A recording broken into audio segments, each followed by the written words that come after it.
नमस्कार, सुप्रभातम, स्वागतम।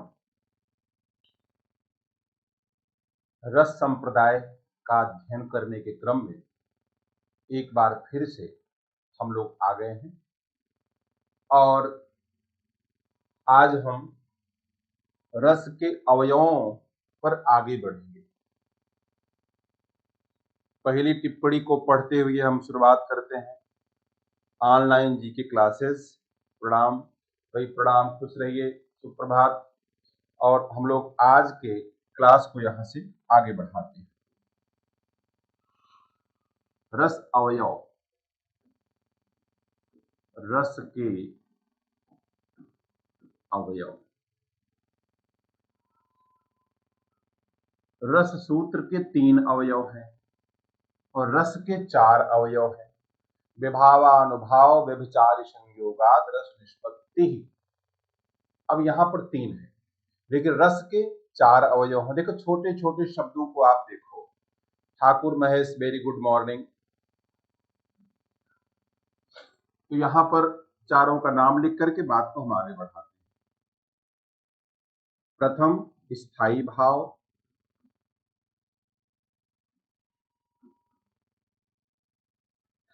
दूसरा विभाव,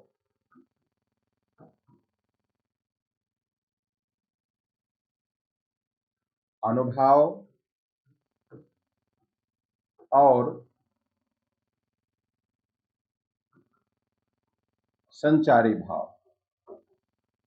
संचारी भाव को एक अलग नाम से हम जानते हैं, व्यभिचारी भाव। व्यभिचारी भाव, व्यभिचारी भाव।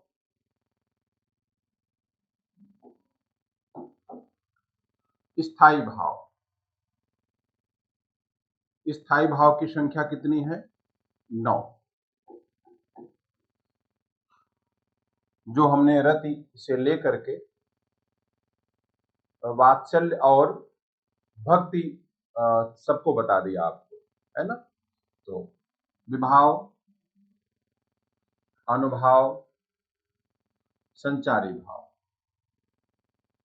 कल इनकी चर्चा हो चुकी है, स्थायी भाव की। अब यहां पे हम चर्चा करेंगे विभाव। विभाव, विभाव।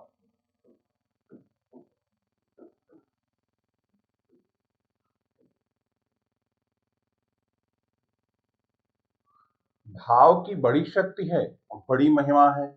भाव के विषय में थोड़ा सा ज्ञान आपको देते चले हम।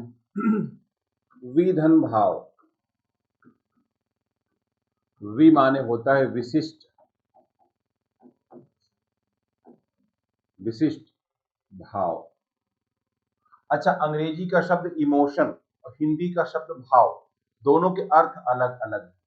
हर भाव को इमोशन नहीं कह सकते, है ना। Emotion, emotive, emotional. यहां भाव शब्द देखो, कहते हैं भावे विद्यते देवाः। भावना से देवताओं का ज्ञान प्राप्त होता है, दैवीय ज्ञान। भाव से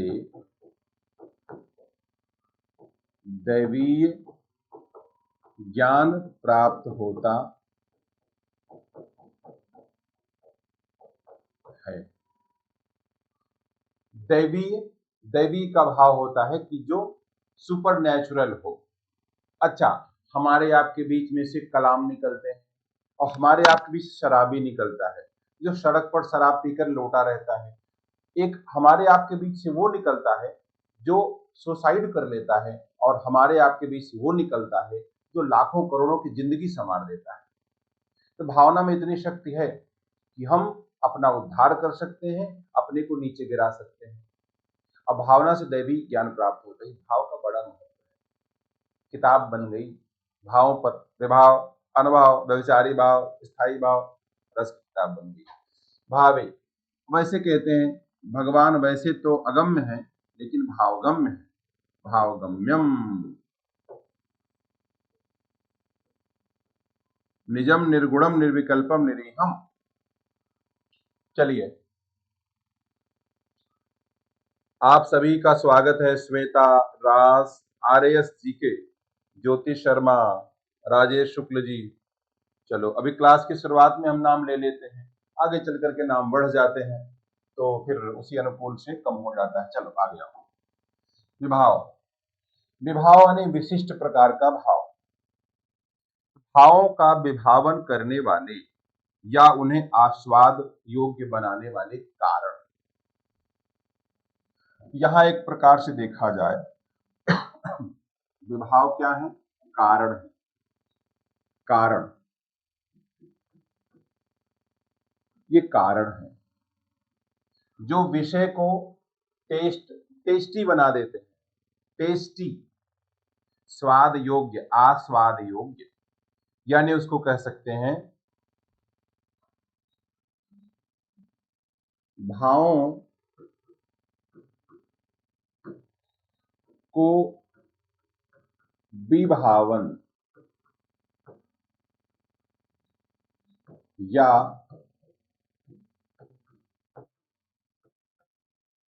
आस्वाद योग्य बनाने वाले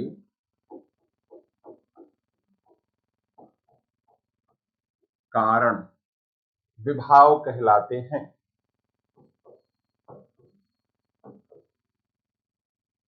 विभाव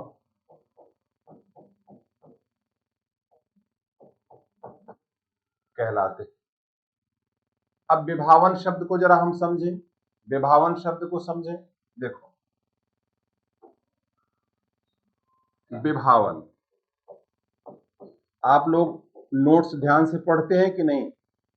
विभावन शब्द, विभावन एक है विभावन व्यापार,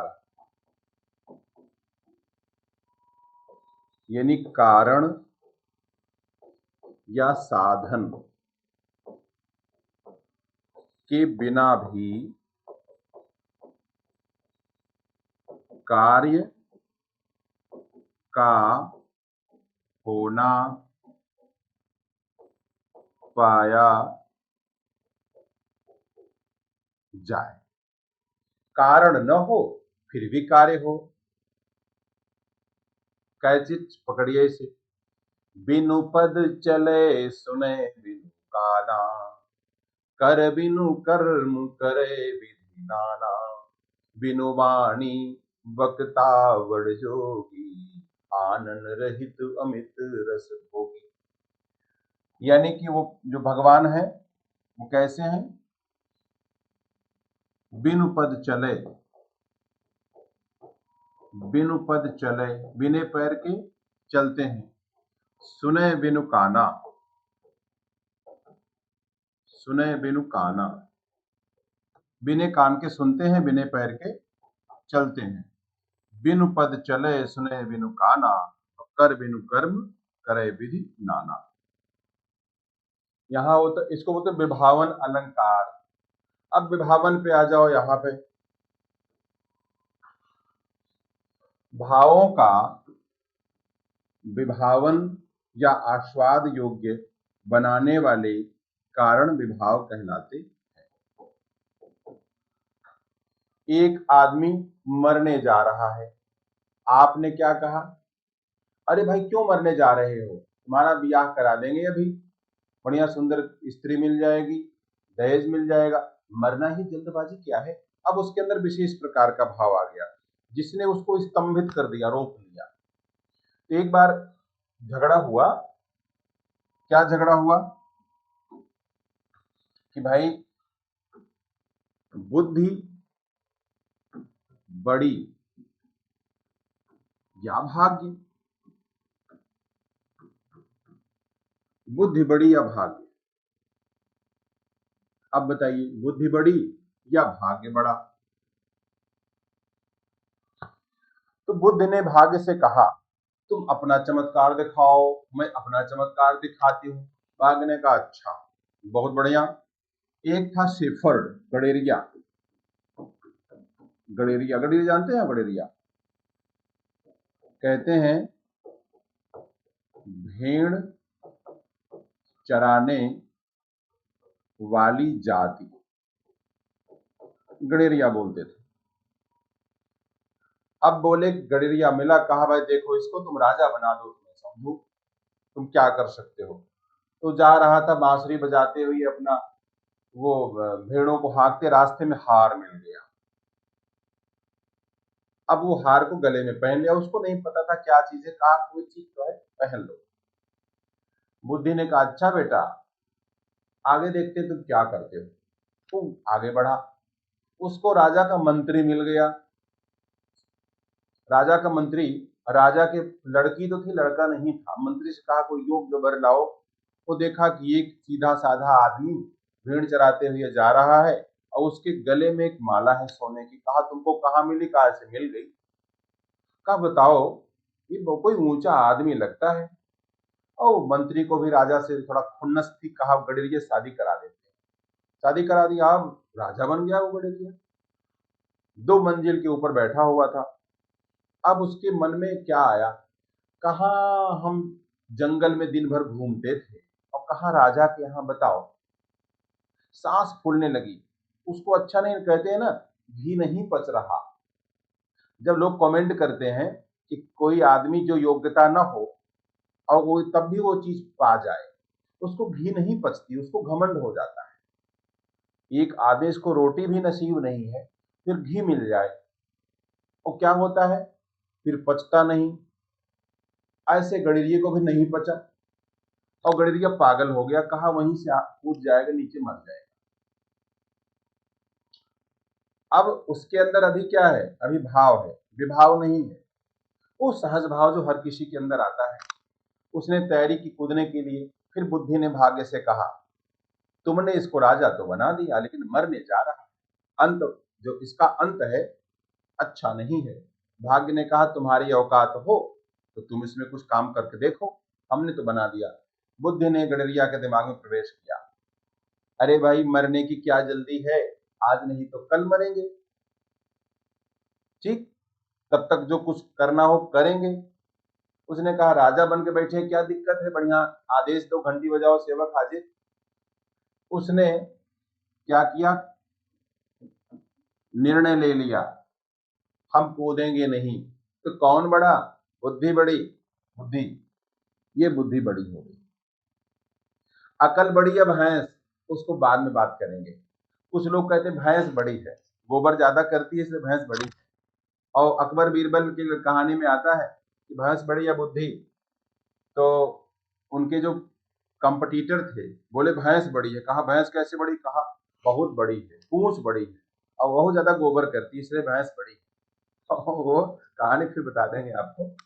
फिलहाल विभावन, अब जब उसके मन में ये विभाव आया भाई कूदने से मर जाएंगे, तो क्या हुआ, बच गया। तो भावों का विभावन या आस्वाद योग्य बनाने वाले भावों को विभावन या आस्वाद, ठीक है। अब ये 2 प्रकार से होते हैं। एक, हाँ विभावन, इसके लिए 2 चीजें हैं, कारण हेतु निमित्त। पर्यायवाची लो इसका, विभाव की पर्यायवाची, पर्याय क्या है, कारण भी विभाव है, हेतु भी विभाव है, कारण हेतु। और क्या इसमें हम कोई पर्यायवाची लिख सकते हैं, वही है निमित्त, कारण हेतु निमित्त। देखो समझने के लिए, नहीं तो वैसे तो भूल जाएगा आपको।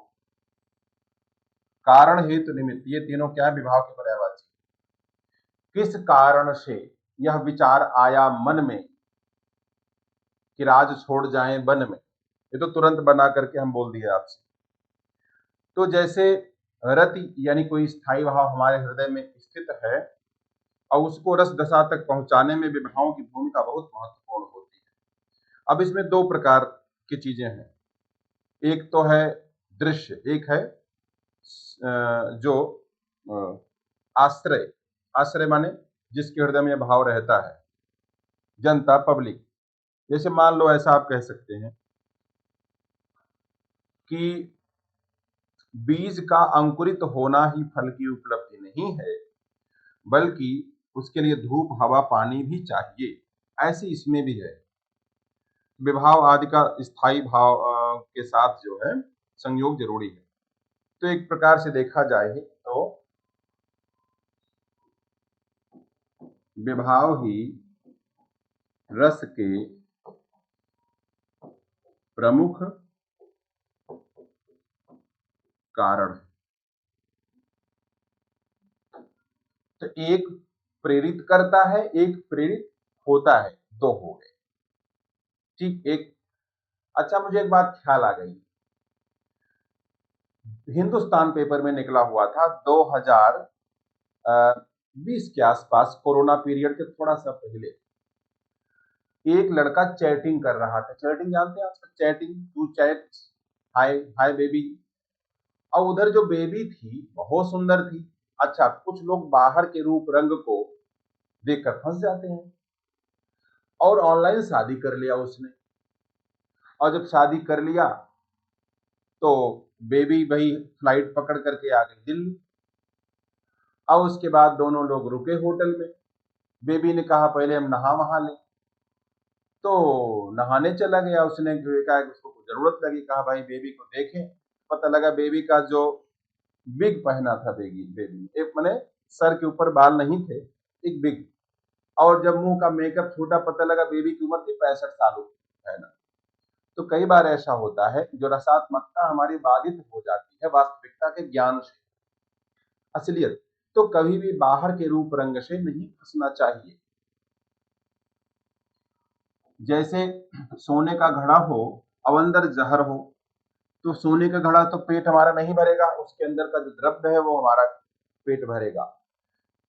एनीवे, रस के प्रमुख कारण क्या है? विभाव। विभाव के दो भेद हैं, आलंबन और उद्दीपन। आलंबन विभाव, उद्दीपन तो बचपन से आप लोग पढ़ते आए होंगे।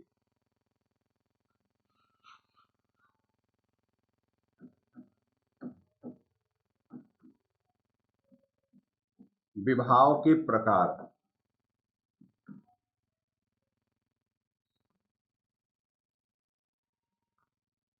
तो रस का एक कारण हुआ विभाव। तो रस देखो, मान लीजिए दो लोग हैं, प्रेमी प्रेमिका, लड़का लड़की, नायक नायिका, और दोनों में हुआ प्रेम। प्रेम रस मिला, उससे आनंद मिला। लेकिन प्रेमिका न हो, केवल प्रेमी हो, आनंद कहाँ? प्रेमी न हो, केवल प्रेमिका, आनंद कहाँ? तो रस के दो कारण हो गए, दो लोग हो गए मतलब। अच्छा, मान लीजिए प्रेमी भी है, प्रेमिका भी है, दोनों की जेब खाली है, न पिज्जा खा सकते हैं, न बर्गर, न सिनेमा देख सकते हैं। मान लीजिए दोनों तो मौजूद हैं, पैसा भी है, घर वालों का प्रेशर है, छुप छुप के भाग रहे हैं। घर वाले भी मान लो अनुकूल हैं। अब पता लगा प्रेमी के पेट में दर्द हो गया, ज्यादा खाना खा लिया था, प्रेमी बार बार जो वॉशरूम जा रहा है। हमारी जो रस की दशा है कई चीजों पर निर्भर करती है, इसलिए उसमें उद्दीपन भी एक कारण है, जो उसमें एडिशन और माने वो जोड़ता है और घटाता है। एक तो कारण हुआ आपका उद्दीपन, ऐसे आलम्बन, आलम माने सहारा, और दूसरा है उद्दीपन जो बढ़ाता है, स्टिमुलेशन अंग्रेजी में बोलते हैं, उद्दीपन विभाव।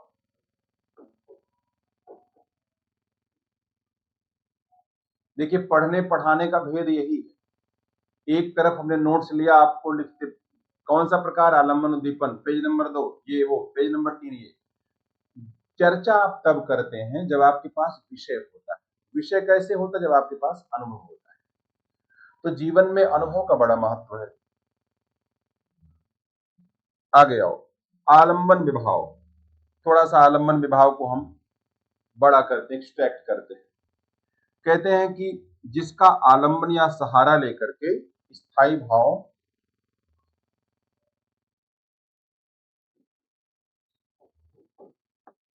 जिस कारण या विभाव का आलंबन या सहारा लेकर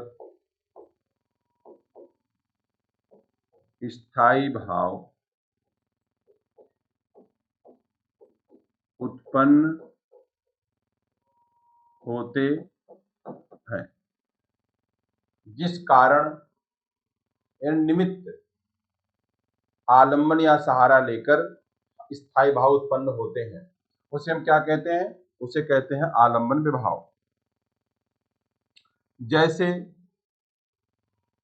जैसे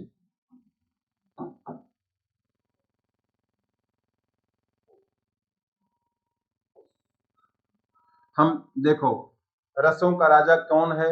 श्रृंगार। उदाहरण भी उसी का ले लेते हैं। जैसे मान लीजिए रति एक स्थायी भाव, रति नामक स्थायी भाव। स्थायी परमानेंट कहाँ है? दिल में। भाव कहाँ रहता है? दिल में, हृदय में। हृदय किसके पास है? नायक और नायिका के पास। स्थायी भाव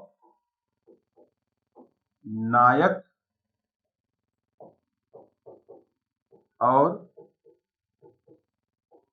नायिका, नायक और नायिका का आलंबन लेकर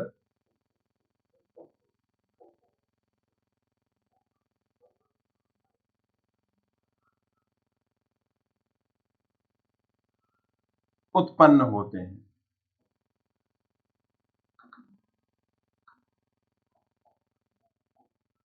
उत्पन्न होते हैं। तो यहां पर विभाव क्या हो जाएगा? आलंबन विभाव क्या हो जाएगा? नायक और नायिका। यही तो है, नायक और नायिका। तो श्रृंगारस में नायक और नायिका रति संज्ञक स्थायी भाव के आलंबन होते हैं। यदि नायक के हृदय में रति नामक स्थायी भाव हो तो वह उसका आश्रय है और नायिका उसके आलंबन है ना। एक आश्रय होता है, एक आलंबन होता है। चलो अगले पेज बताते हैं।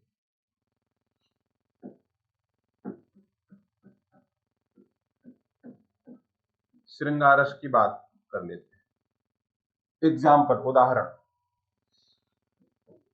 तो मान लीजिए रति नामक स्थायी भाव है।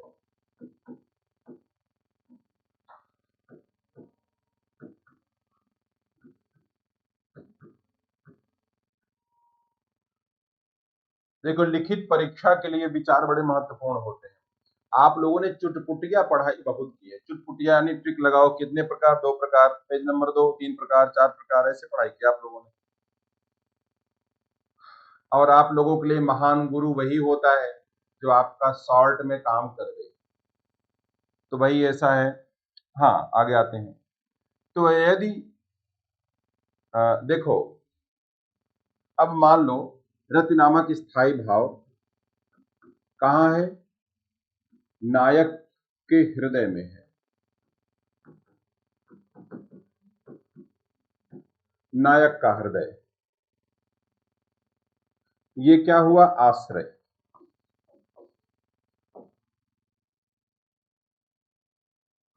ठिकाना कहां मिला रति को? नायक के हृदय में। बढ़ेगा कैसे? नायिका को लेकर के। तो नायिका क्या हो जाएगी? आलंबन। भाई हमारे दिल में प्रेम तो बहुत है, मौका नहीं मिला। जिसको मौका नहीं मिलता वो तो नैतिक और आध्यात्मिक व्यक्ति होता है। तो नायिका क्या? आलंबन। ठीक है, तो ऐसे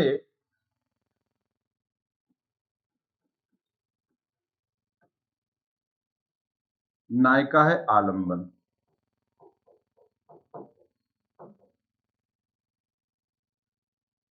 आप समझ रहे होंगे, है ना।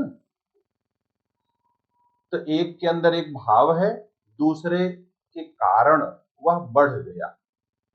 उल्टा भी कर लो, नायिका के अंदर रति भाव है तो नायक के कारण बढ़ गया, तो वह जो कारण है, वह जो सहारा है, वो क्या है? नायक, एक में नायिका। ये दो प्रकार का हुआ, एक आलम्बन हुआ, एक आश्रय हुआ, एक ये हुआ। ठीक है, तो छोटी छोटी चीजों को कैच करो। तो नायक का हृदय आश्रय है तो नायिका उसकी आलम्बन है, और नायिका का हृदय आश्रय है तो नायक उसका आलम्बन है। प्रत्येक रस के स्थायी भाव के अनुरूप ही उसका आलम्बन विभाव अलग अलग होता है। एक प्रकार से देखा जाए कि ये भी दो प्रकार का हो जाता है, जो आपका आलम्बन विभाव।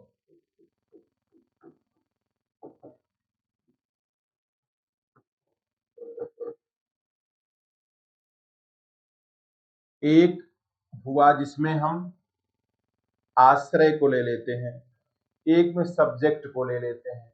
आश्रय यही तो है, विषयालंबन, आश्रय आलंबन।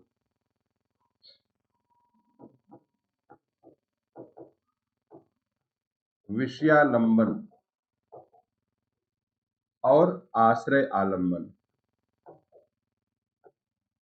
आश्रयालंबन। विषय से प्रेम है, किसी के हृदय में है और दूसरे ने उसको बढ़ा दिया, ऐसे समझो। तो विषयालंबन में विषय के आलंबन से रस की प्रतीति होती है ना, विषय के आलंबन से। और दूसरे में आश्रय यानी नायक आदि के द्वारा रस की उत्पत्ति मानी जाती है। तो ये एक हो गया। अभी देखो, अभी हम एग्जाम्पल जब बताएंगे तो आपको समझ में आराम से आ जाएगा। तो विषय का आश्रय लेकर के और आश्रय का आलंबन लेकर के, ठीक है। तो चलो, दूसरा है यहां पर उद्दीपन विभाव। हाउ टू स्टिमुलेट, कैसे उसको बढ़ा देते हैं, उद्दीपन विभाव। अब ये जो आलंबन है, मान लीजिए नायक आश्रय हुआ और नायिका आलंबन, तो नायिका की जो एक्टिविटी है, आंख मारना, फोन करके बुला लेना, ये सब क्या है? भावना को बढ़ा देना, उद्दीपन। लेकिन एक प्रकृति भी उद्दीपन का कार्य करती है, ठंडी हवाएं चल गई, चांदनी रात है, इत्यादि इत्यादि। तो इसको इस प्रकार हम ले लेते हैं, चेष्टाएं यानी आलंबन की चेष्टाएं।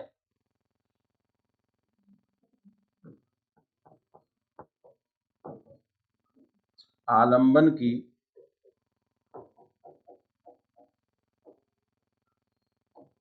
ये क्या है? उद्दीपन भाव। दूसरी चीज, इसके अंतर्गत हम देश, काल और वातावरण को भी ले लेते हैं। देश, काल और वातावरण।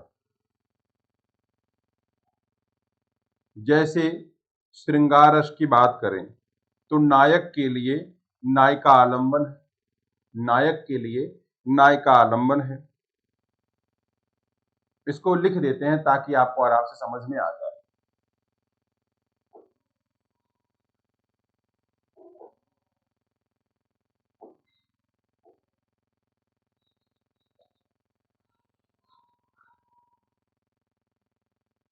हम्म,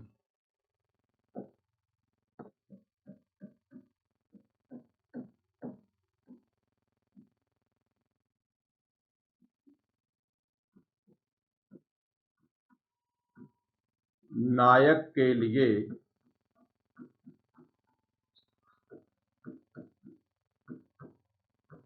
नायिका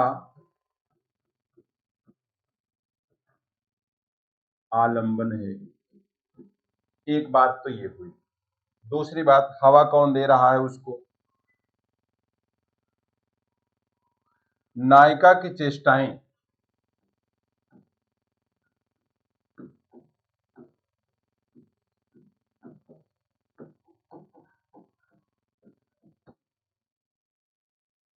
उद्दीपन के कारण, सॉरी,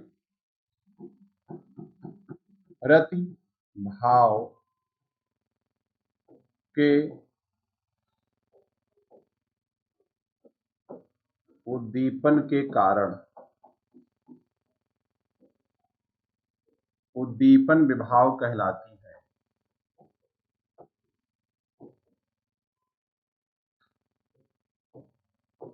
उकसाना ना कहलाती है। उकसाना, उद्दीपित कर देना, बढ़ा देना। अब चलो, अब बोलते हैं प्रेम, रतिचर्या। स्त्री पुरुष के जो पारस्परिक प्रेम इत्यादि को, प्रेम क्रीड़ा को रतिचर्या बोलते हैं। तो रतिचर्या के अनुकूल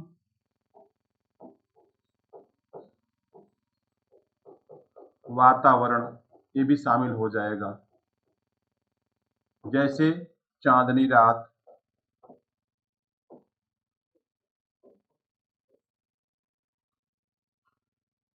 चांदनी रात है घूंघट उठा रहा हूं मैं, ऐसे जो है गाना भी है। ऐसे शांत वातावरण, शांत वातावरण,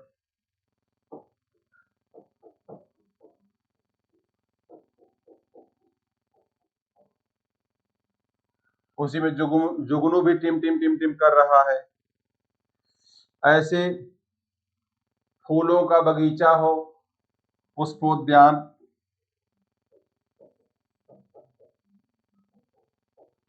ऐसे तालाब वगैरह हो, तो ये सब क्या है?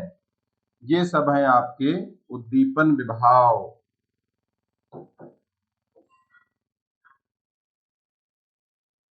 ये है उद्दीपन विभाव।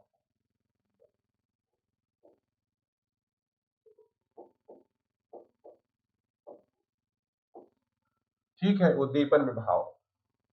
तो ये सब आप नोट कर लेना, आपको दोबारा कहीं जाने की आवश्यकता नहीं पड़ेगी। ठीक है, हमारा भाव तो यही है कि आपको सरल भाषा में समझा दें। अब ये विभाव की बात होगी। अगला नंबर आता है आपका अनुभाव। अनुमाने पीछे पीछे।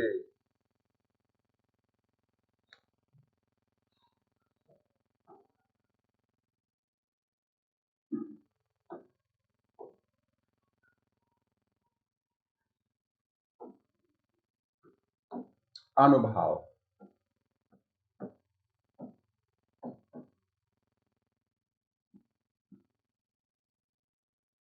तो जब आपने यह बात समझ लिया कि मूल है विभाव, तो अनुभाव भी जुड़ा होगा उससे।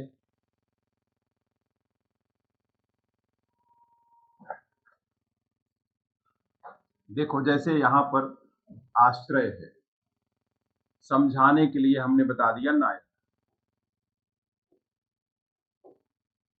एक बता दिया आलंबन, समझाने के लिए बता दिया नायिका की चेष्टाएं, सॉरी नायिका, और फिर इसकी चेष्टाएं हो गई उद्दीपन।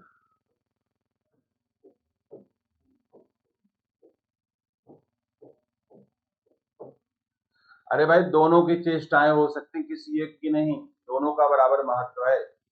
नायक नायिका जमाना बदल गया, आप नायक नायक को, नायिका नायिका को, जिसको बोलते हैं ना होमोसेक्सुअल। यहाँ एक बार हम लोग मेट्रो स्टेशन पे दिल्ली में आ रहे थे, कनॉट प्लेस जगह है, तो एक लड़का था, दूसरा लड़का था, तो बाली वोली पहना था, कान में लिपस्टिक लगाया था, और वो भी किसी ने छू दिया, कहा तो छेड़ दिया हमको। लड़का था, लड़की ने कहा लड़की को छेड़ दिया। LGBTQ समुदाय है, आपने सुना है कि नहीं? LGBTQ, यही बुद्धि बड़ी है भैंस वाली बात भी इसी में है। LGBTQ समुदाय जो है मनोरोगी, इनको बोलते हैं मनोरोगी।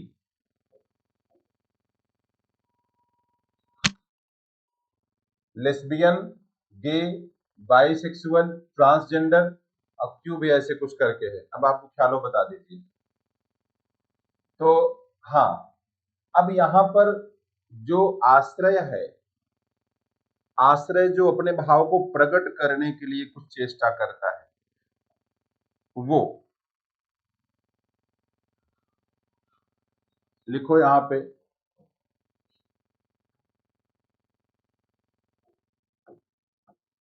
आश्रय के मनोगत भावों को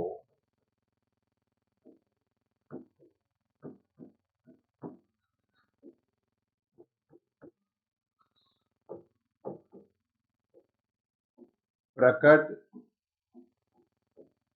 करने वाली चेष्टाएं। नायिका ने हाथ पकड़ लिया और नायक का पसीना छूट गया। अब ये जो पसीना छूट गया, इस पसीने छूटने को हम क्या बोलेंगे? अनुभव। ठीक, घबराहट संचारी भाव या अनुभाव भी अनुभाव ही है। आश्रय के मनोगत भाव, जो मन के अंदर भाव है, आश्रय के मनोगत भाव को प्रकट करने वाली चेष्टाएं। अच्छा, एक बात और है, ये चेष्टाएं हैं वो सायास नहीं है, अनायास है ना। देखो, एक शब्द है सायास और एक है अनायास। अनायास, यहाँ पे तालव्य श नहीं रहेगा, यहाँ दंत श रहेगा। सायास, अनायास। यह जो चेष्टाएं हैं वो अनायास है। सायास माने कोशिश नहीं कर रहा, वो अंदर से आ रहा है। तो आश्रय के मनोगत भावों को स्पष्ट करने वाली, प्रकट करने वाली चेष्टाएं क्या है? यह है आपके अनुभव। हाँ, और देखिए इसमें खास बात, एक बात दिमाग से उतर गया, ये जो चेष्टाएं हैं वो कहां से आती हैं? ये शारीरिक चेष्टाएं, रोमांच हो जाना, पसीना छूट जाना, स्तंभित हो जाना, जड़ हो जाना, बिल्कुल ठहर जाना, ऐसे करके। ठीक है, तो भावों के बाद उत्पन्न होते हैं, इसलिए इन्हें क्या बोलते हैं? अनुभाव कहते हैं। ऐसे समझो।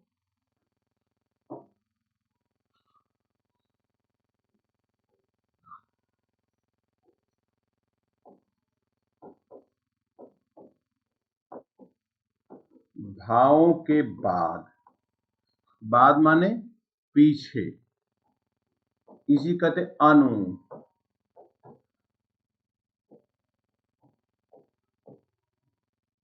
उत्पन्न होने के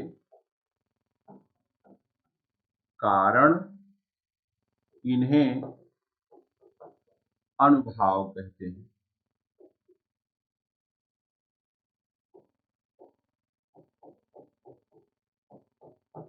अच्छा, एक ही दशा में अलग अलग अनुभव आ सकते हैं। मान लीजिए एक आदमी को पानी में धक्का दे दिया। अब देखो, पानी में धक्का दिया, एक आदमी मस्त हो जाएगा, तैरने लगेगा, उसी में कहेगा बहुत दिन से हम ढूंढ रहे थे, पानी नहीं मिल रहा था। एक चिल्लाएगा बचाओ बचाओ बचाओ बचाओ।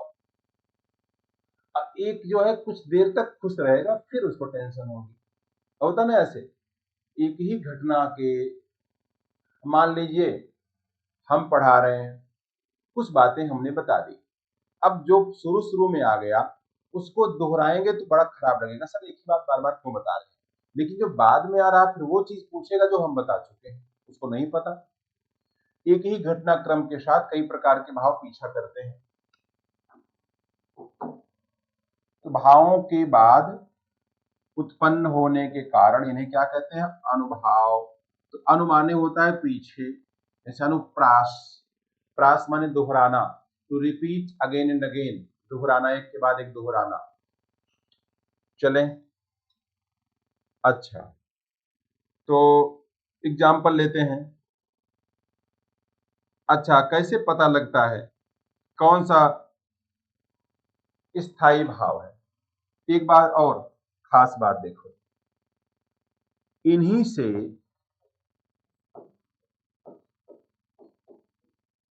स्थायी भावों का ज्ञान होता है।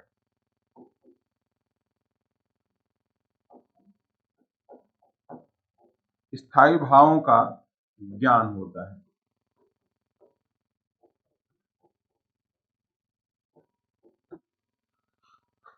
पता लगा कि पुलिस ने 2 डंडा मारा, ऐसे सांप छोड़ दो, कांपने लगे।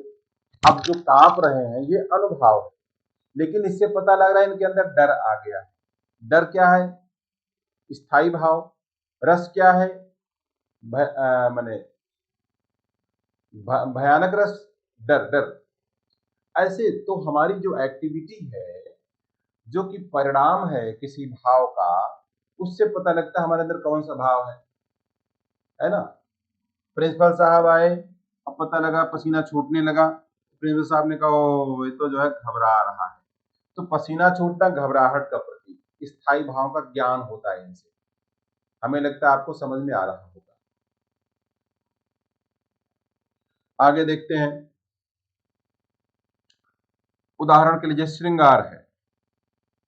श्रृंगार श्रृंगार का एग्जाम्पल ज्यादा देते हैं किताबों में, और हम लोग भी वही बताते हैं जो किताब में रहता है, क्योंकि भाई किताब की ही बातें आती हैं। अनिरुद्धाचार्य जी हैं जो इधर आपके वृंदावन से, तो जब कोई बात पूछो कहाँ कैसे, तो कहते किताब में लिखा है, ऐसे बोलो किताब में लिखा है।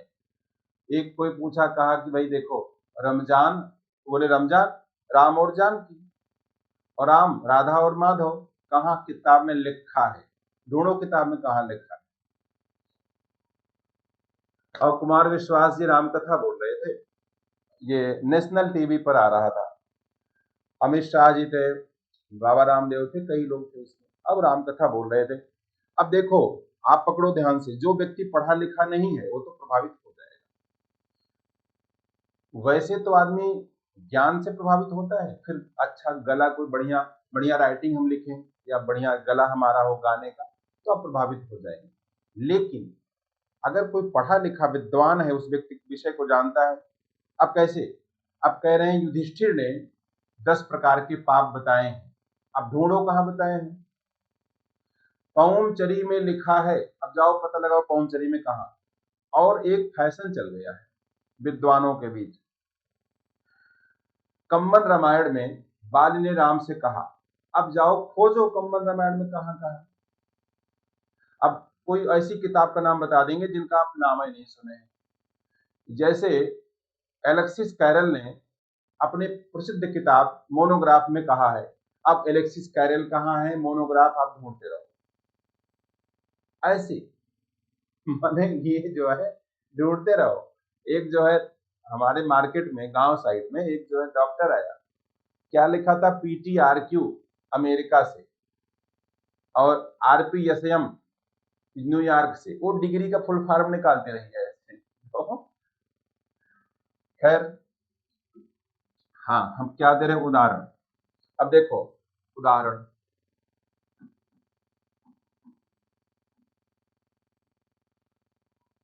अब जैसे नायिका की चेष्टाएं,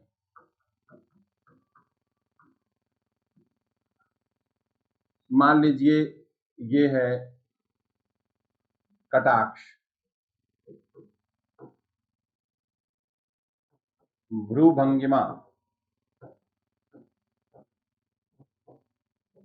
भ्रूभंगिमा, भ्रूपात। देखिए तांबूल पत्राणि शिशु च वाक्यम, स्त्री कटाक्ष न भवंति स्वर्गे। स्वर्ग में भी 4 चीजें नहीं मिलती। कौन सी? तांबूल पत्राणि यानी कि पान का पत्ता, तांबूल पत्र, शिशु की शिशु वाक्य यानी तोतली भाषा, तांबूल पत्राणि शिशु च वाक्यम, स्त्री कटाक्ष न भवंति स्वर्गे।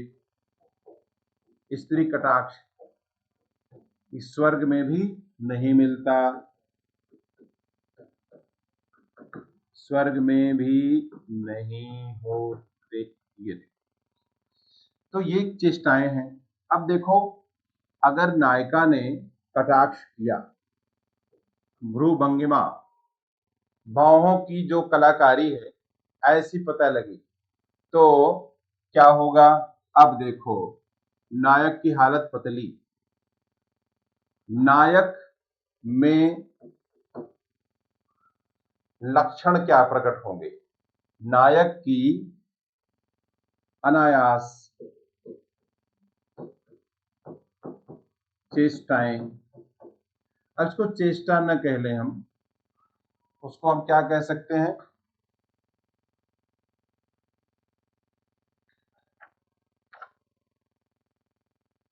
हाँ,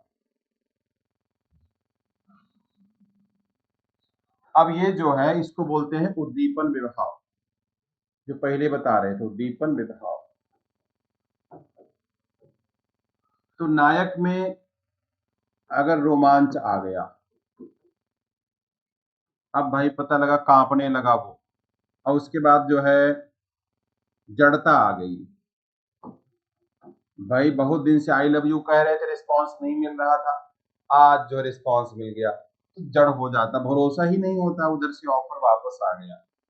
तो ये जो आता है, ये क्या है? अनुभव।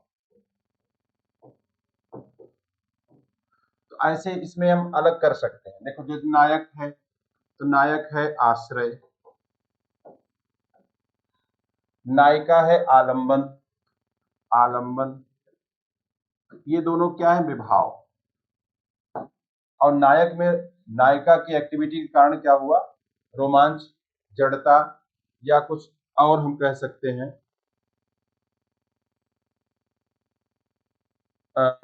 जैसे स्तंभ, आंसू भी आ जाता है कभी कभी। आंसू, क्या कभी आंसू आ सकता है? खुशी के आंसू आ सकते हैं।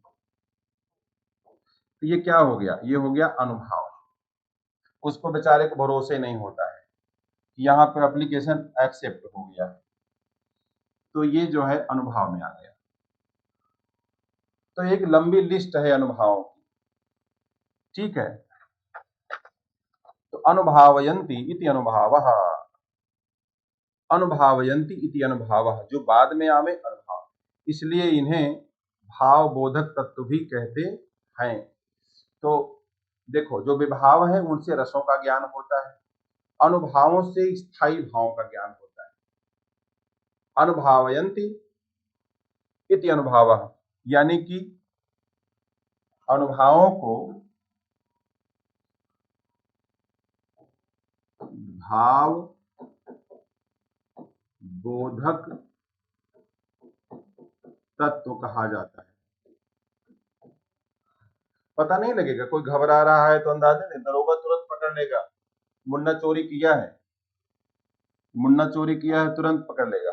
पकड़ लेते हैं लोग ऐसे, पकड़ ही लेगा, और पकड़ लेना ही चाहिए। अनुभावों के भेद, अनुभावों के भेद,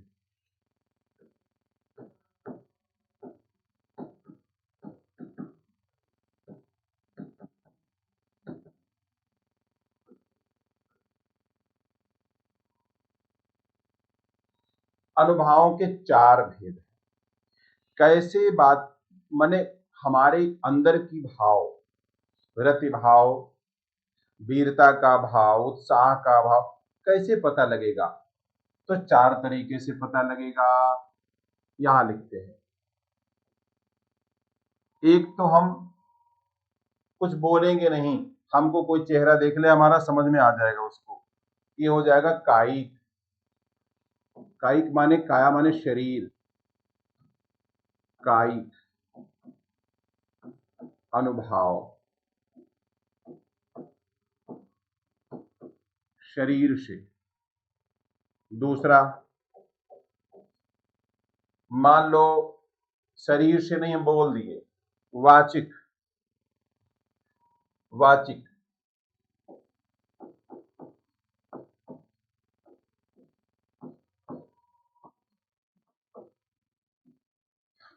कायिक वाचिक अनुभाव, आहार्य और सात्विक।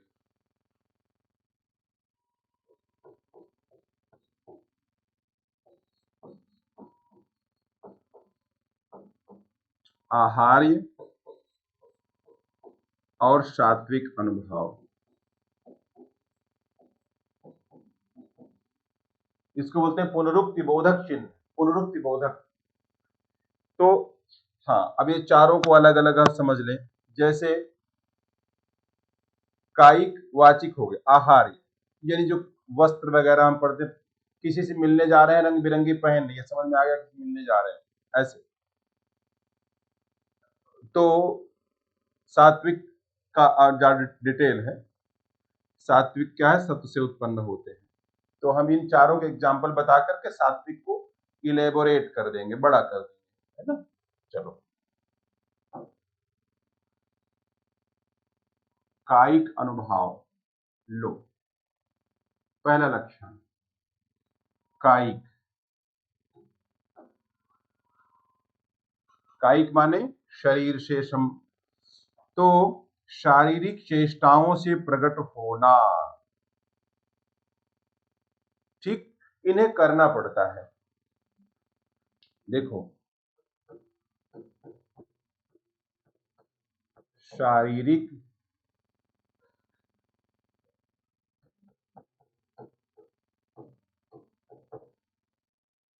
चेष्टाओं से प्रकट होना। अच्छा, किसी के प्रति प्रेम है और किसी की एक्टिविटी से हम प्रभावित हैं, कैसे पता लगेगा? शारीरिक चेष्टाओं से एक तरीका ये भी है। तो क्या किया? आहें भरना। लो भाई, सारी बात समझ में आ गई। आहें भरना और इशारे करना,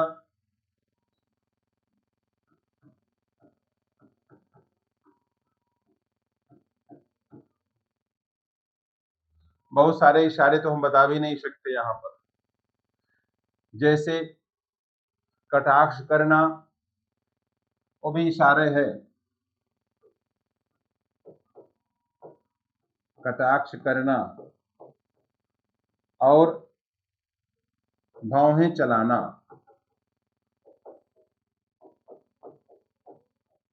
अब बताओ, कितने खाली लोग थे यहाँ पे, रोजगार नहीं मिल रहा सबको, यहाँ भौहें चला रहे हैं। अब बताओ तो कितने खाली हैं? आहें भरना, इशारे करना, कटाक्ष करना, भौहें चलाना, ये हो गए आपके कायिक अनुभव। अब इसमें कमाल की बात क्या है?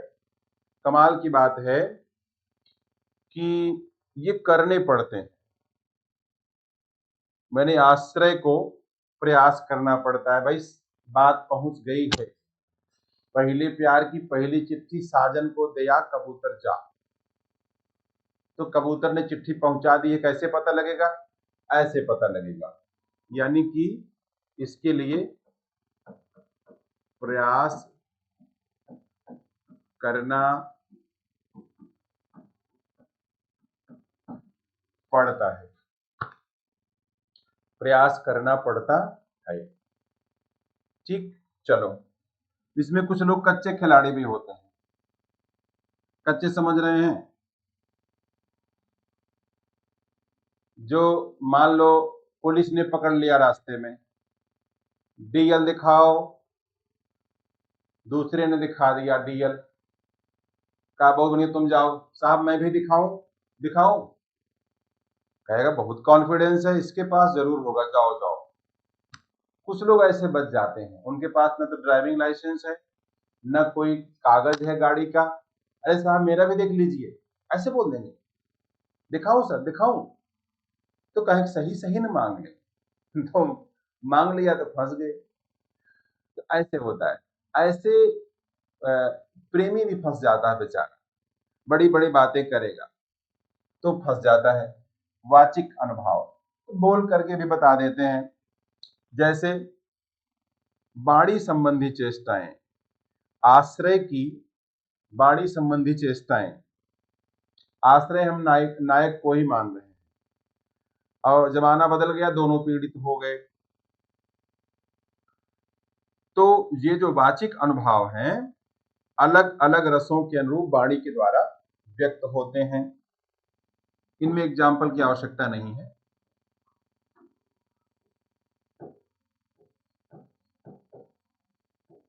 आश्रय की वाणी संबंधी चेष्टाएं,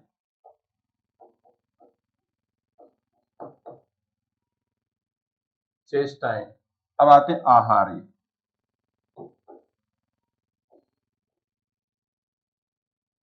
अच्छा, जब हम गुस्से में बोलते हैं कुछ और बोलते हैं, प्रेम में कुछ और बोलते हैं कि नहीं, होता है। तो ऐसे ही वाणी संबंधी चेष्टाओं से पता भी लग जाता है। चलिए, आहार्य। पता लगा सुबह रंग बिरंगी कपड़ा पहन के निकले, कोई खास बात है क्या, किसी से मिलने जा रहे हो? तो यहाँ क्या है, आश्रय की वेशभूषा से उसके भावों का प्राकट्य होता है। आहारी, आश्रय की वेशभूषा से प्रकट होते हैं। अब जैसे नाटक है, नाटक आप देखो, भरत मुनि ने नाटक की बात की, नाटक। अब इसमें विभिन्न पात्र, विभिन्न पात्रों की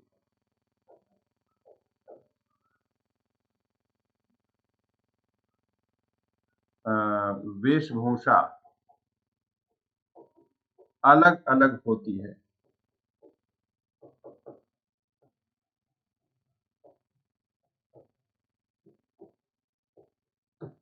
अलग अलग होती है होती है कि नहीं? मान लो राजा बना कोई, तो राजा बना तो अलग। आप सबके कमेंट का जवाब हम सबका नहीं दे पा रहे हैं, क्योंकि भाई पढ़ा रहे हैं थोड़ा सा, लेकिन हम पढ़ते सब कमेंट है, ऐसी बात नहीं है ना। तो कभी आप लोग अन्यथा मत मानिएगा। हम जैसे सारे कमेंट का जवाब नहीं देते हैं, लेकिन यह है कि हम देखते सबको।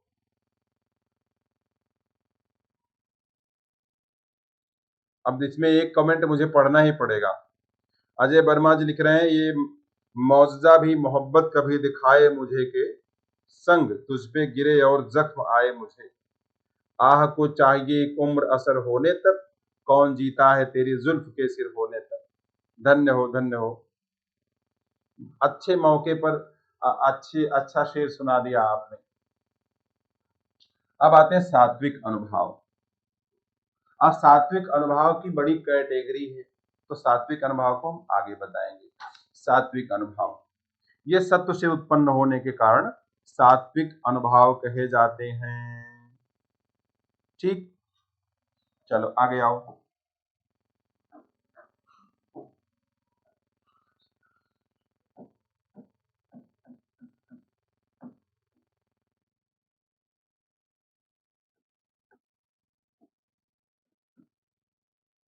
सात्विक अनुभव,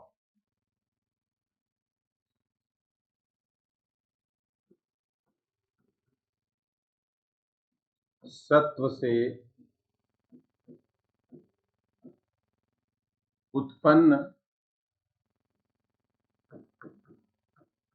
होने से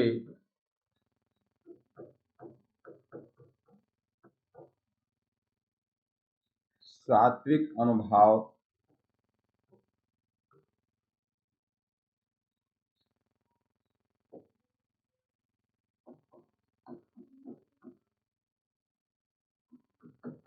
कहलाते हैं। सत्व से उत्पन्न होने से सात्विक अनुभव कहलाते हैं।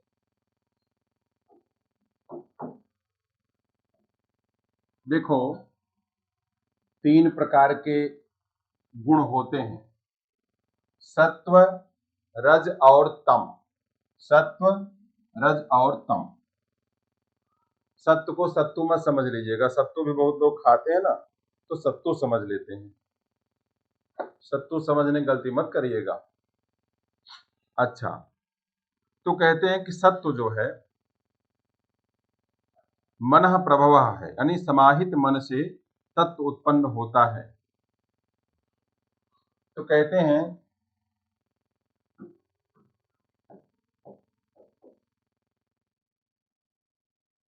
सत्व की उत्पत्ति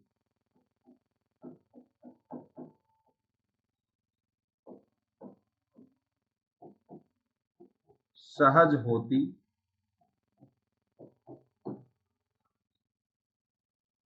गुस्सा भी आएगा बिना प्लान की, आप चाहो गुस्सा न करना, करेंगे ही। कहते हैं एक राजा था, आज भी राजा लोग हैं लेकिन बस नाम के हैं।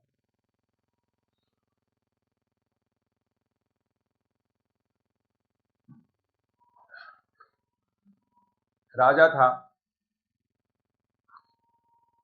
तो उसके यहां पर एक गया बांसुरी बजाने वाला, उसने कहा मैं बांसुरी बजाऊंगा और कमाल की धमाल की बांसुरी बजाऊंगा, लेकिन एक मेरी शर्त है, कोई आदमी सर न हिलाए, यही कंडीशन है। राजा ने कहा ठीक है। राजा ने कहा भाई बांसुरी तो बजाएगा, ये जरूर बजाएगा, सबको आना है, कोई सर न हिलाए, जो सर हिलाएगा उसका सर कलम 10 राम के पास चला जाएगा। अच्छी बात है, बांसुरी बजाने लगा और उसके बाद लोग टाइट बैठे हैं, अब उनका ध्यान बांसुरी पे नहीं है, उनका ध्यान है कैसे हमारा सर जो है हिले ना, बस टाइट ऐसे स्ट्रेट। 4 लोग ऐसे थे जो सर हिलाने लगे ऐसे ऐसे, बाकी लोग डरे, कहा देखो चारों को तो फांसी की सजा मिल जाएगी। बांसुरी बजाने वाले ने कहा देखो यही 4 लोग हैं जिन्होंने वास्तव में हमारी बांसुरी को सुना है।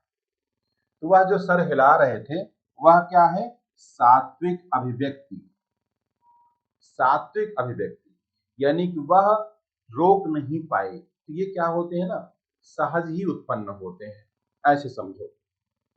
तो भरत मुनि ने कहा सात्विक अनुभव 8 प्रकार के होते हैं, ठीक।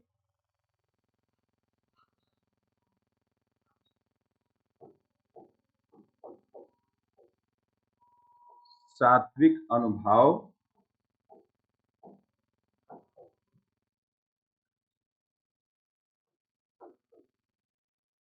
8 प्रकार के हैं।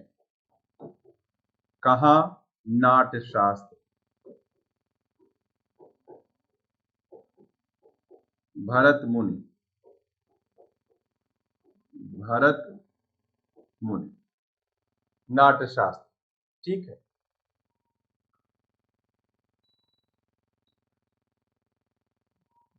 अब ये 8 कौन है, इन्हीं को देखना है, 8 प्रकार के। अब इसमें एक खास बात बताएं कि जो हमारे अंदर विचार भाव आते हैं उनमें तत्वों की प्रधानता भी होती है। कई बार ऐसा होता है कोई गुस्सा करता है, लोग कहते चुप बैठ, प्रेम हुआ अपने पर नियंत्रण रखो, डर लगा डरपोक कहीं का। लेकिन कहते हैं इसका एक कारण और है, हमारे अंदर 5 तत्वों से मिलकर के शरीर बना हुआ है ना। तो शरीर का, हाँ,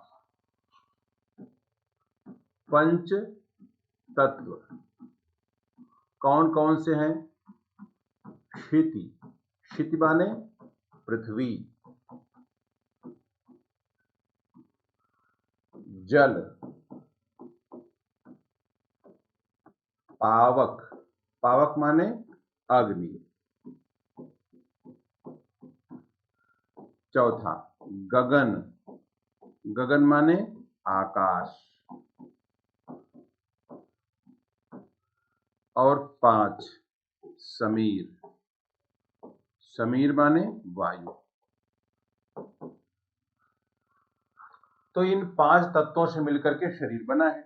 तो जो तत्व ज्यादा हो जाएगा उसका प्रभाव आएगा। अगर जल तत्व ज्यादा हो गया तो भारीपन आएगा, आदमी विनम्र बन जाएगा, तरल हो जाएगा, मर्यादित हो जाएगा। अग्नि तत्व बढ़ गया तो गुस्सा आएगा, घबराहट आएगी। वायु तत्व हो गया तो हवा में उड़ना शुरू कर देगा, फिर वो घमंड बहुत जल्दी आ जाता है उसको। और आकाश तत्व आ जाएगा तो ज्ञान की ऊंचाइयां चढ़ेगा। तो ऐसे भी कहते हैं कि ये जो है पृथ्वी तत्व अगर आ गया तो स्तंभ। आचार्य हेमचंद्र ने किताब लिखा शब्दानुशासन, आपने पढ़ा कि नहीं? शब्दानुशासन, शब्दानुशासन हेमचंद्र। कहाँ किताब पढ़ेंगे? सरस्वती पांडे जी किताब पढ़ते हैं और कोचिंग की किताब पढ़ते हैं, तो कहाँ हेमचंद्र की शब्दानुशासन पढ़ने का मौका मिलेगा? किताब मिलती है लाइब्रेरी में, ऐसी बात नहीं, हम अगर कह रहे हैं किताब तो मिलती है। हाँ, तो इसमें लिखते हैं कि यह जो सत्व है, सत्व प्राण है, तो लिखते हैं प्राण ही सत्व है। अच्छा, प्राण में अलग अलग देखो 5 प्रकार के प्राण होते हैं। प्राण अपान व्यान समान उदान, तो सब निकल जाता फिर भी उदान बचा रहता है, इसलिए आदमी मरता है ना, उसके दोनों पैरों के अंगूठों को बांध देते हैं, नहीं तो प्राण वापस आ जाता है ना, भटकता रहता है बेचारा पेड़ पर, पीपल के पेड़ बैठ जाता है जाकर के। तो खैर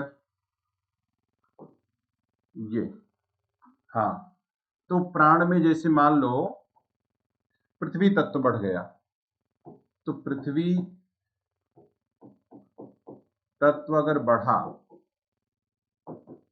तो क्या आ जाएगी? जड़ता, स्थिरता।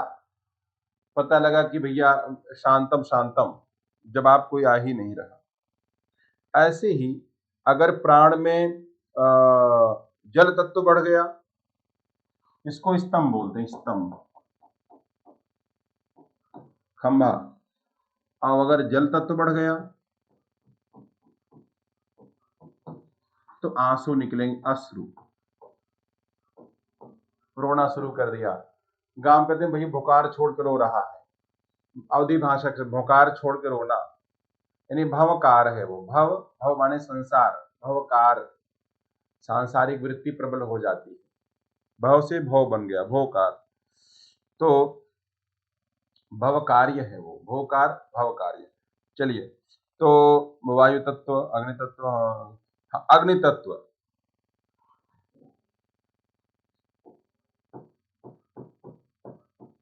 अगर अग्नि तत्व बढ़ गया तो क्या होगा? वैवर्ण्य, यानी चेहरे का रंग उड़ जाएगा, चेहरे का रंग उड़ जाएगा।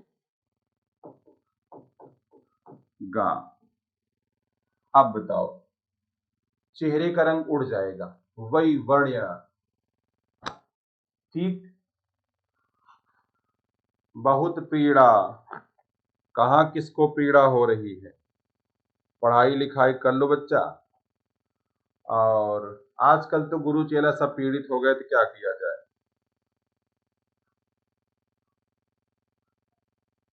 एक टिप्पणी है जिसमें कह रहे हैं कि कृष्ण और राधा से संबंधित एक कहानी पढ़ी थी।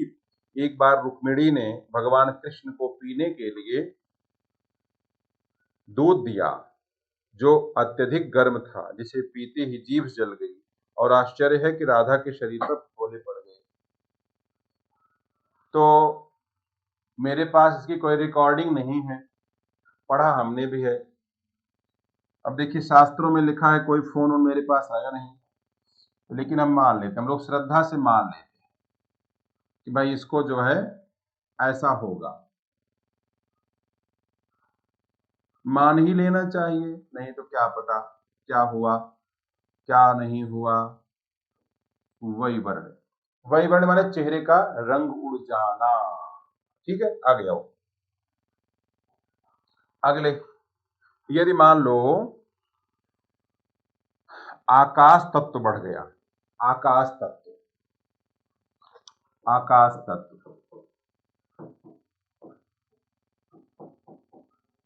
तो क्या होता है, फिर आदमी सोच ही नहीं पाता है, प्रलय आ गया, प्रलय, विचारों का विलीन हो जाना। कामायनी पढ़ा आपने, कामायनी? आपको तो कितना कितना पढ़ाएं। कामायनी, कामायनी जयशंकर प्रसाद की किताब है। हिमगिरि के उत्तुंग शिखर पर बैठ शिला की शीतल छाह। पहला पहला छंद, हिमगिरि के उत्तुंग शिखर पर बैठ शिला की शीतल छाह। एक पुरुष भीगे नयनों से देख रहा था जलधि प्रवाह। वो प्रलय है, प्रलय, प्रलय में भेद खत्म हो जाता है। आकाश तत्व तो जब हमारे अंदर बढ़ेगा तो भेद खत्म हो जाएगा, सब शून्य शून्य, विचार ही नहीं आता। नीचे जल था, ऊपर हिम था, एक विरल था एक सघन, एक तत्व की ही प्रधानता, कहो उसे जड़ या चेतन। इसमें 15 शब्द है और पहला सर्ग है चिंता, अंतिम सर्ग है आनंद। अंतिम सर्ग है आनंद। तो आकाश तत्व तो अगर होता है तो हमारे क्या है, आवाजें नहीं निकलती है। और लास्ट में क्या है, वायु तत्व। वायु नहीं बताया ना, वायु तत्व, हाँ। तो आएगा मंदता, मध्यता, मंदता, हाँ सॉरी, वायु तत्व जब आता है, वायु तत्व से 3 घटनाएं होती हैं। एक तो हुआ आपका रोमांच, कंप, स्वरभेद। रोमांच, कंप, स्वर भेद। अब यही हो गए, इसी को हम बढ़ा के बता देंगे आगे भी आपको। देखो,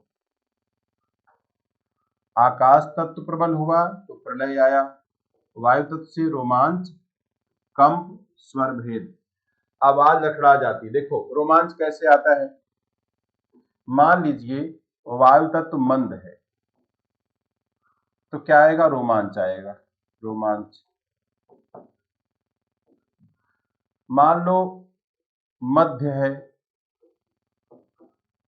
हवा हमारे अंदर बिल्कुल कम है तो रोमांच आता है। और अगर हमारे अंदर हवा मध्यम में है तो कंप आता है, शरीर जो है क्या होगा, कांपेगा, कंपन होगा। और वायु तत्व अगर ज्यादा है, अधिक है, तो आवाज लड़खड़ा जाएगी, स्वर भेद, बड़बड़ाहट। आदमी क्या करता है, बड़बड़ाता है, आदमी बड़बड़ाता है, बड़बड़ाहट आती है। तो ऐसे अब ये जो काउंट करिए, 1 2 3 4 5 6 7, एक और होना चाहिए, 1 2 3 4 5 6 7। आंसू, अश्रु नहीं लिखा हमने, अश्रु तो लिखा। स्तंभ हुआ, अच्छा वेपथु नहीं लिखा हमने, वेपथु, वैवर्ण्य, वैवर्ण्य भी लिख दिया। वेपथु नहीं लिखा, वेपथु में भी कांपना, कंप है।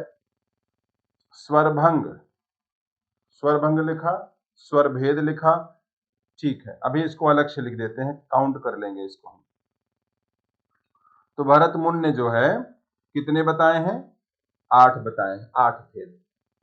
आठों को चलो हम लोग लिख लेते हैं, 8 भेद। 8 कौन कौन है, 8।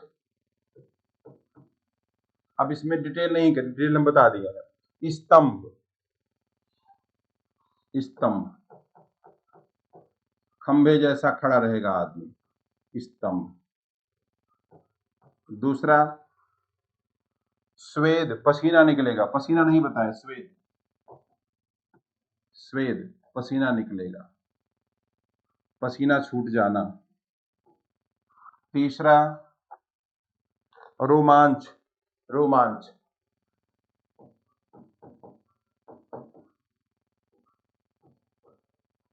एक मिनट।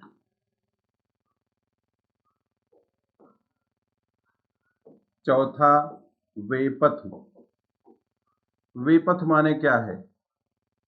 कंपन। जिस शराबी ना, शराबी अगर पीले शराब को पैर लड़खड़ाते हैं, सोच भी नहीं पाता, चल भी नहीं पाता। बेपथ, पथ यानी रास्ता, रास्ते से विचलित हो गया, बेपथ। पांचवा वैवर्ण्य। वैवर्ण्य, चेहरे का रंग उड़ जाता है। फिर छठा, छठा है आपका स्वरभंग।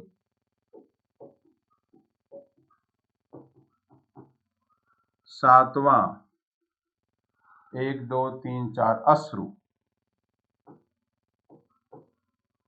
और आठवां है प्रलय। प्रलय। 8 8 बता दिया हमने। तो स्तंभ, स्वेद, रोमांच, बेपथ, वैवर्ण्य, स्वरभंग, अश्रु और प्रलय। समझ में आ रहा है कि नहीं आ रहा है बताइए, और कैसे बताया जाए?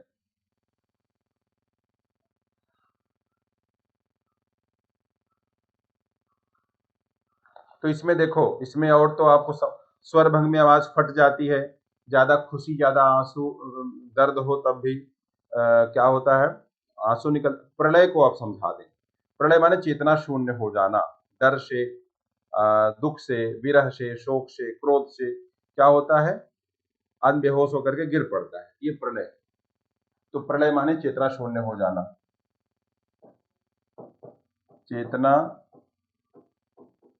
शून्य होना, ये है प्रलय। ठीक है, प्रलय आपको समझ में आ गया? आ गया ना? तो टिप्पणी वगैरह कर दिया करो। अब हम आते हैं संचारी भाव। तो देखो, जो सात्विक भाव हैं वो अयत्नज कहलाते हैं, बिना प्रयास के निकलते हैं, इसलिए क्या है वो, संचारी भाव। अब सॉरी, अयत्नज है इसीलिए। अब संचारी भाव जो कि हमारी संख्या, उसकी संख्या है 33 संचारी भाव।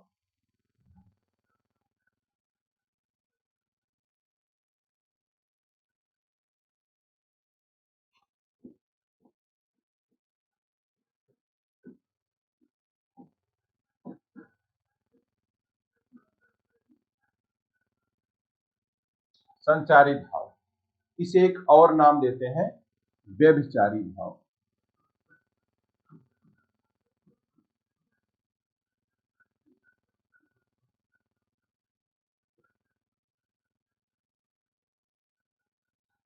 व्यभिचारी भाव, संचारी भाव, जिनको अनुभव है वो अच्छे से समझ रहे होंगे, ये बात आपकी सही है।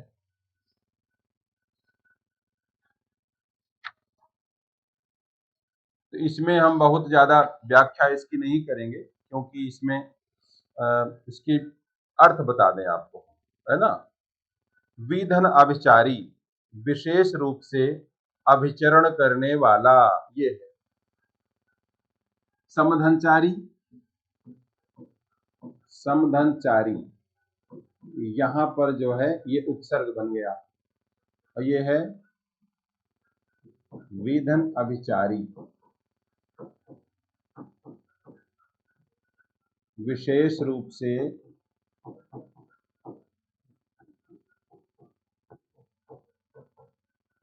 विचरण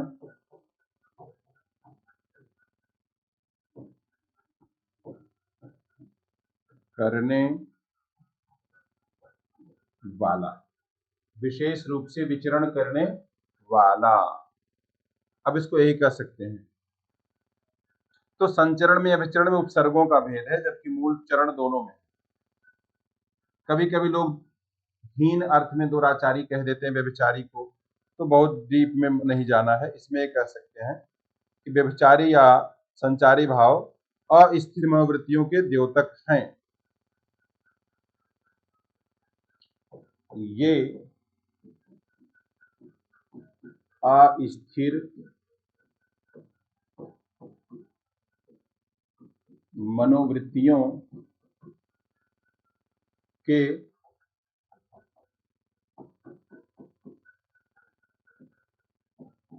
द्योतक हैं और कम समय के लिए उठते हैं। कम समय के लिए संचरित होते हैं, मन में उठते हैं, फिर वो विलीन हो जाते हैं अपना कार्य समाप्त करके।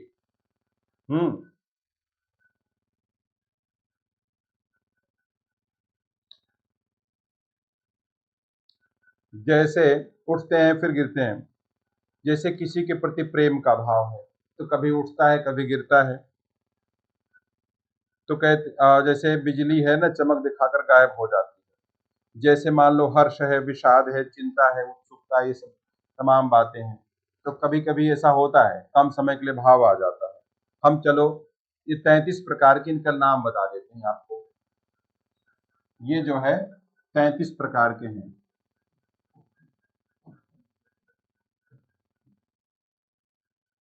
33 प्रकार के। निर्वेद,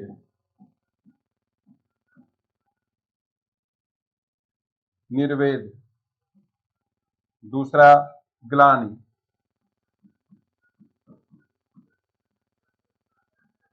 तीसरा, चौथा, पांचवा, छठा, सातवां, आठवां, नौवां, 9 हो गए। 8 8 होता है। ठीक। निर्वेद, ग्लानि, शंका, किसी का कुछ अनिष्ट होने वाला हो, शंका। असूया, असूया माने होता है ईर्ष्या, जलन। और मद, मद माने बेहोशी।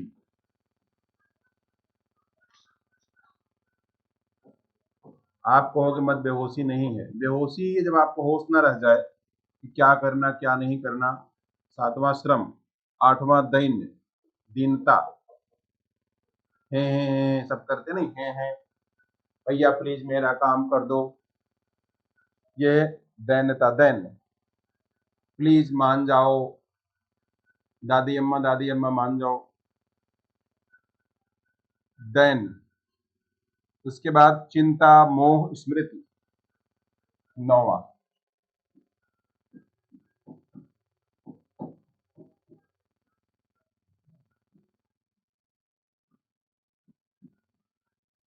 मोह, स्मृति,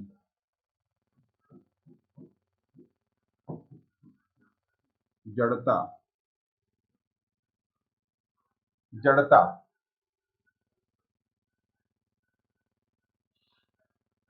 बल्कि जड़ता हम हटा देते हैं। चिंता, मोह, स्मृति, स्मृति, स्वप्न, धृति, स्वप्न। अब बताओ हिंदी कितनी बड़ी है। हिंदी के लोग मजाक समझे हैं। लोग कहते हैं हिंदी, आई हेट हिंदी।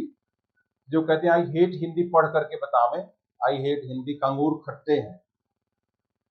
तो लोग कहते हैं आई हेट हिंदी। ऐसे बहुत लोग मिलते कहते हैं आई हेट हिंदी। अच्छा, बोलकर बताओ आई हेट हिंदी। 13। 14, वृणा, चपलता। वृणा में लज्जा होता है, वृणा। लीजा लिख दिए, लज्जा। लीजा एक पात्र है, तमस पात्र। 15, चपलता। इसमें से कोई शब्द समझ में ना आवे ना, आप पूछ सकते हैं, हम बता देंगे आपको। वैसे हम सोच रहे हैं सबका नाम बता के थोड़ा थोड़ा बता देंगे, बोल देंगे मौखिक तौर पे। 16, हर्ष, विषाद, त्रास, आवेग। हर्ष, विषाद,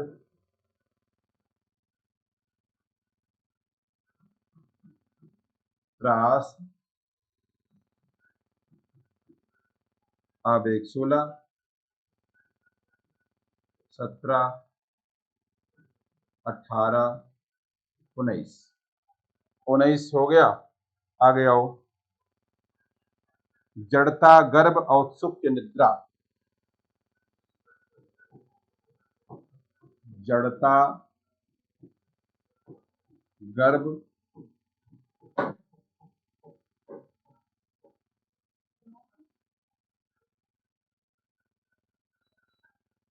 औत्सुक्य, निद्रा। ये हो गया 20, 21, 22, 23।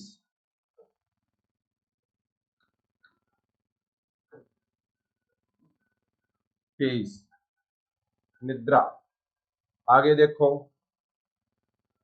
अपस्मार, विबोध, अमर्ष। अपस्मार, विबोध। ये हुआ 24, 25। अपस्मार माने तो मिर्गी। मिर्गी का दौरा पड़ता है ना, मुर्गी मत समझिएगा, मिर्गी है। मिर्गी अलग है, मुर्गी अलग है। ये है, ये क्या है? मिर्गी। चलो 26, 27, 28, 29, 30, 31, 32, 33।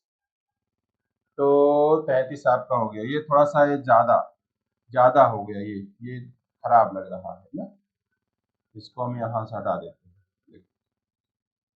23, ये है निद्रा और निद्रा। यहां लिख लो लज्जा। हाँ। 26, अमर्ष, उग्रता। अमर्ष माने गुस्सा, उग्रता। अवहिथा,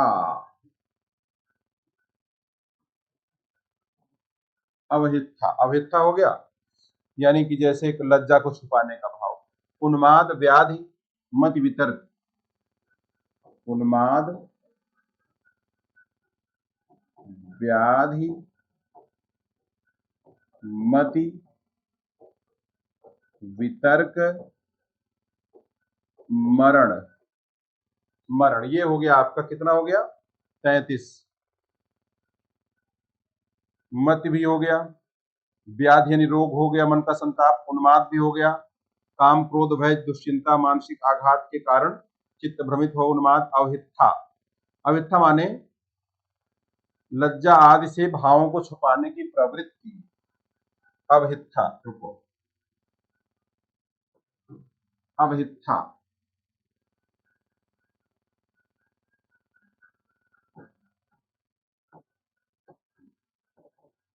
भावों को छिपाना, अवहिथा।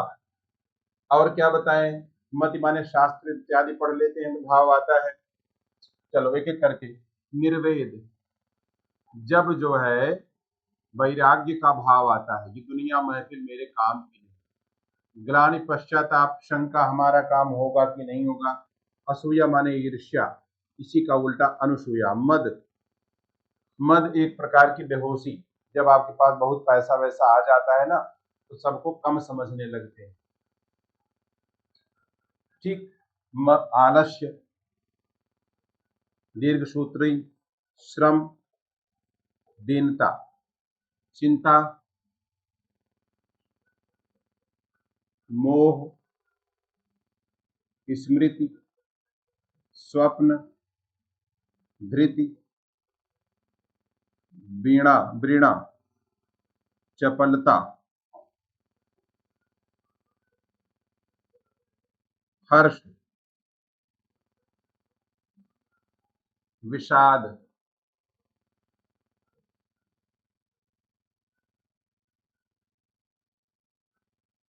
जड़ता, गर्व, औत्सुक्य, निद्रा, अपस्मार, विबोध आ गया। विबोध का मतलब क्या है? एक प्रकार से बोध ही है ये। विबोध भी एक प्रकार का बोध है ना, बोध।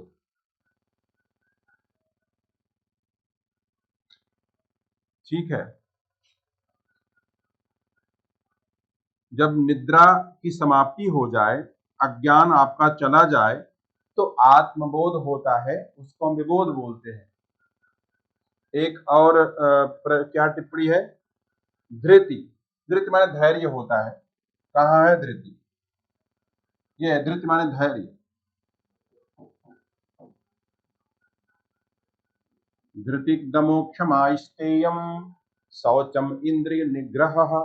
ये युधिष्ठिर ने बताए थे, मनु ने। धर्म दशमेकम धर्म लक्षणम। तो ठीक है। अब उन्माद, उन्माद भी हो जाता है, ये भी बेहोशी का ही लक्षण। अमर्ष माने होता है क्रोध, अमर्ष माने क्रोध।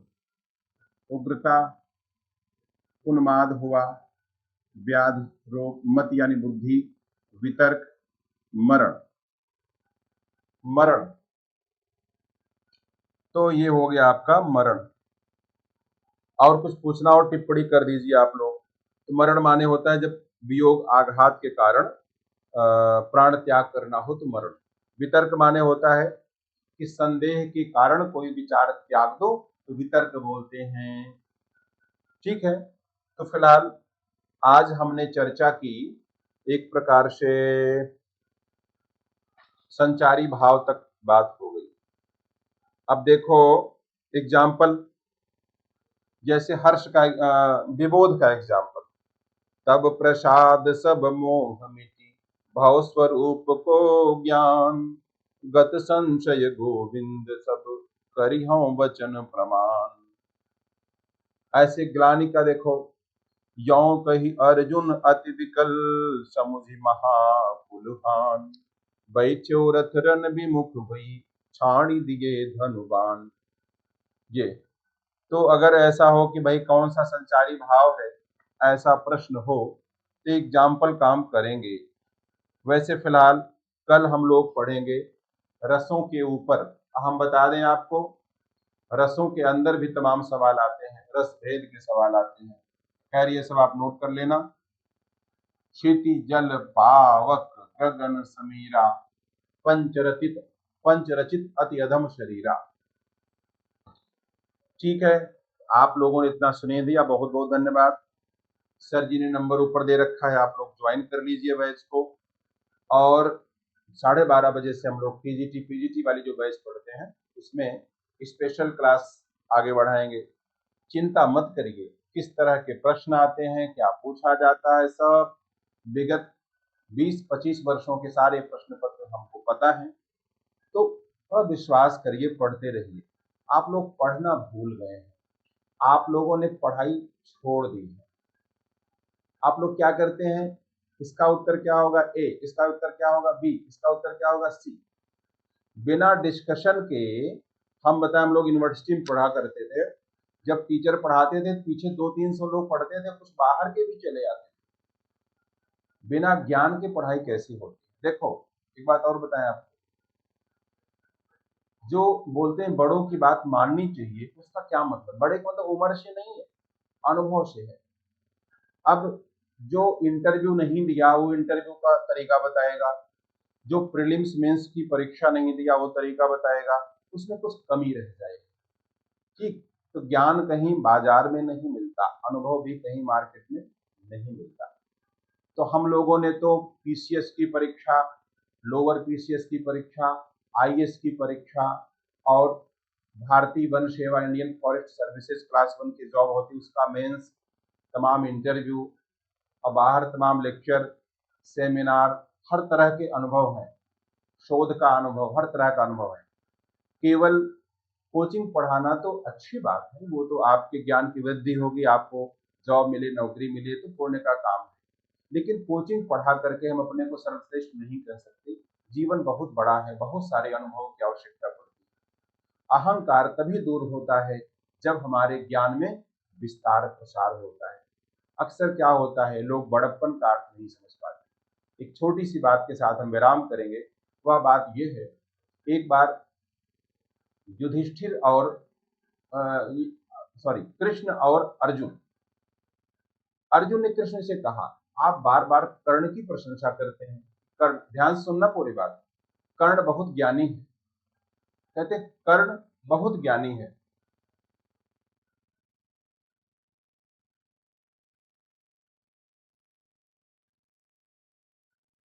तो कर्ण बहुत ज्ञानी है, तो कह रहे हैं कि आप तारीफ तो करते हैं, पता कैसे लगाया जाए। तो बोले कि भाई ऐसा है, चलो रूप बदल करके यानी कि अर्जुन और कृष्ण अपना रूप बदल करके कहाँ चले गए, युधिष्ठिर के पास। युधिष्ठिर से कहा कि भाई हम दोनों साधु हैं, हमें थोड़ा सा दो रोटी खाना, फिर चले जाएंगे, स्वागत है। कहा दो रोटी खा मैंने कैसे, तो बोले कि चंदन की सूखी लकड़ी चाहिए। वहां पे चंदन की सूखी लकड़ी नहीं थी, क्योंकि मार्केट से गायब कर दिए थे। युधिष्ठिर ने माफी मांग ली, कहा भाई क्षमा करिएगा दोनों महानुभाव, हम जो है सेवा नहीं कर पा रहे आप। उसके बाद वो कर्ण के यहाँ गए। जब कर्ण के यहाँ गए, उसके पास भी वही चीज थी, दौड़ाया आदमी, कहा सूखी लकड़ी तो नहीं। तब बोले अगर सूखी लकड़ी नहीं है तो फिर भी हमारे यहाँ से कोई वापस नहीं जाता, आप रुको। उसने धनुष बाण उठाया और वो उसके जो फर्नीचर सब राजा था ना, चंदन के फर्नीचर, चंदन का किवाड़ वगैरह गिरा दिया तोड़कर। दो रोटी खाए चल पड़े। शाम को युधिष्ठिर के पास आए नॉर्मल रूप में, और उन्होंने कहा कि भाई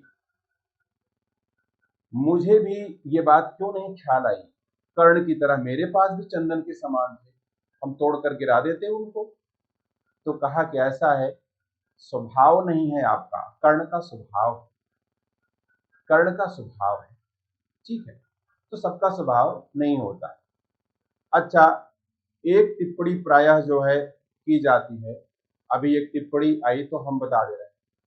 कई बार लोग प्रश्न करते हैं कि आप लोग जो है इतना ज्ञान था तो सिलेक्शन क्यों नहीं मिला आपका, कोचिंग क्यों पढ़ा रहे हैं। आपको बता दें, इसके पीछे दो कारण होते हैं, दो कारण। वो कारण हैं, पहला कारण यह है कि जब आपको सामान्य ज्ञान लेना है, अब आप विशेष ज्ञान ले लेते हैं, ठीक, तो फिर आप जॉब आपको नहीं मिलेगी। जब आप मान लो आपको उतना पढ़ा जितना आपको जरूरत है, आपने ज्यादा पढ़ लिया, तो आप भगवान का दर्शन तो कर सकते हैं, लेकिन आप परीक्षा नहीं पास कर सकते। दूसरी चीज, हर साल वैकेंसी नहीं आती, कोई आप फार्म भरो, परीक्षा नहीं हो रही है। हमारे आदरणीय योगी जी ने 4 साल से परीक्षा नहीं की। तो ये तीसरा कारण होता है, जब कोई कुछ नहीं कर सकता तो कोचिंग पढ़ाना शुरू कर देता है, क्योंकि रोजगार का बड़ा संकट है। तो तीनों कारण है, बाकी जिसकी परीक्षा लेना हो वो सामने आ सकता है। फिलहाल आज की क्लास हो चुकी है और हम लोग बाकी चर्चा 12:30 बजे करेंगे।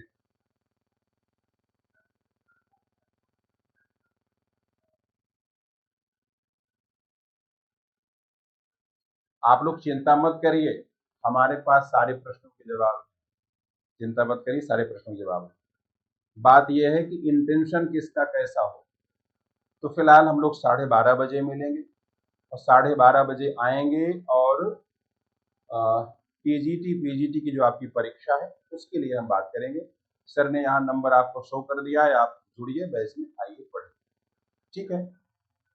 वैसे तो प्रेमचंद, भरत मुनि, जितने लोगों का पढ़ करके सिलेक्शन पा रहे हैं वो लोग, कोई उसमें से न टीजीटी था, न पीजीटी, न प्रोफेसर। तो यहाँ लेते हैं हम विराम। मिलती है, सब बच्चों की बातें हैं और बड़े और बच्चे एक जैसे होते हैं, जो बहुत बड़े होते हैं बिल्कुल बच्चे हो जाते हैं। आप सबको बहुत बहुत शुभकामनाएं। नमस्कार।